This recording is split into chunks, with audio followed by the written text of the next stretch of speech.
I mean, it's funny, when my broker was sending me listings, as you said, she sent me a bunch of different houses, many of them pretty, and then I saw this one and my eyes almost popped out of my head. I literally said, if this is Grey Gardens, if this is what I think it is, we're done. Sight unseen, I'll take it. I love that it's you getting to enjoy this for the summer, because it's so obvious how much you are loving the history, the personality of the house. I feel very reverential being here. What's it like to wake up every day and just discover?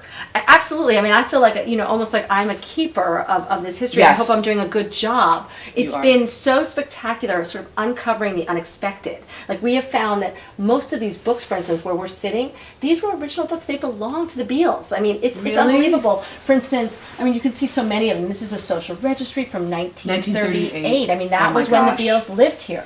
So I grew up coming out to East Hampton, and what I really love about this house is that this is what East Hampton used to feel like. To me, this is East Hampton. It's these sort of not overdone, old, rambly, shingled houses. Today, the Hamptons have become these perfect, builder specials, drop from the sky with great rooms and screening rooms and not a tree around them. So to me, the mature gardens, just sort of the relaxed nature of this house, this is the true East Hampton. What's been so funny about renting Grey Gardens is I find that 50% of the people are coming out of the woodwork screaming, saying, please, I know I haven't seen you in 20 years, but I have to come over. I have to see Grey Gardens. Then there's a whole other group of people who are saying, oh, this is an interesting house. Is there any history to it? Oh, look at this. This is unbelievable. It's an original structure on the property, a little playhouse that had this thatched roof. And when they were renovating it, they actually found a thatcher from the UK to come and do this thatching, because thatching is a dying art. I mean, you can't really find a thatcher anymore. So, this is just a fun, fabulous structure. Just one of the things that makes, I think, this house so quirky and unique. And I want people to understand this is really an exploration, this garden. It isn't, you don't capture it all when you walk in. We've been walking a little while now, through and through, and then everywhere there's something to discover.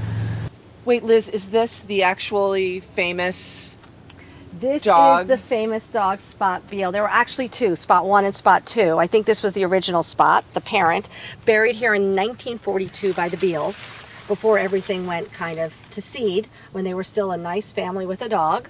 But I love this, a nobler gentleman never lived. Isn't that a beautiful epitaph? I'd like that on my gravestone. And I love that your dog is kind of...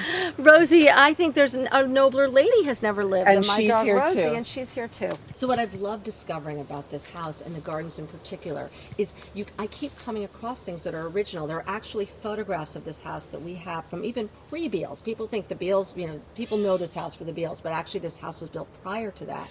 And these stone walls were there. The pergola was there. Many of these trees were there. So to see how they've restored them and that they've been here for, over a century is unbelievable to me. So again, there's so many things that make this house special. Like, they've decided most people would tear down this tree because it's actually so low that it makes this driveway almost unworkable. But the tree is so beautiful and so old that they've just saved it and they've just made it work. And it's part of the quirkiness, I think, and the majesty of the exterior of this house.